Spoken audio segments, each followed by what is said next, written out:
పెడిగిరి పెట్టేటప్పుడు పిచ్చి ఆట ఆడుతుంది. అలా ఆట ఆడేటప్పుడే చిన్న వీడియో అయితే మాత్రం తీసా. ఎక్కడికి తిరుగుతున్నావు నువ్వు? ఎక్కడికి? అబ్బా ఖర్చిస్తుంది. టీ పాలఘాట్లు ఏమిటే 10 రూపాయల కాగితం అంత తీసావు? చాలా పక్కకు కూడా వాలిపోయింది. ఛీ బాబోయ్ ఖర్చేస్తోందిరా, చెయ్యి ఆపేస్తున్నానని.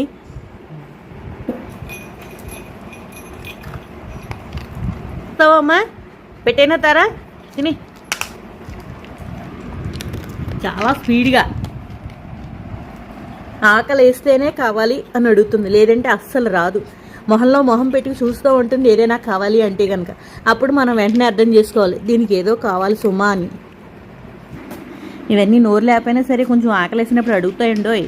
పాలు కావాలంటే గిన్నె శబ్దం చేస్తుంది, పెడిగ్రీ కావాలంటే డబ్బా చూపిస్తుంది, తీసుకొచ్చి డబ్బా దగ్గర నుంచి ఉంటుంది, అంతే మనకు అర్థమైపోతుంది వెంటనే. బయటికి వెళ్ళాలి అంటే మొహంలో మొహం పెట్టి కూడా చూస్తుంది, అప్పుడు మనం అర్థం చేసుకుంటాం అన్నమాట. ఈవిడ గారు బయటికి వెళ్తుందని. కానీ చాలా ఏంటంటే వీటికి మనుషులు కన్నా ఎక్కువ నమ్మకంగా అలా ఉండిపోతాయండి. మనమే అన్నీ మనమేం చెప్పి నమ్మకంగా ఉంటాయి ఇవి.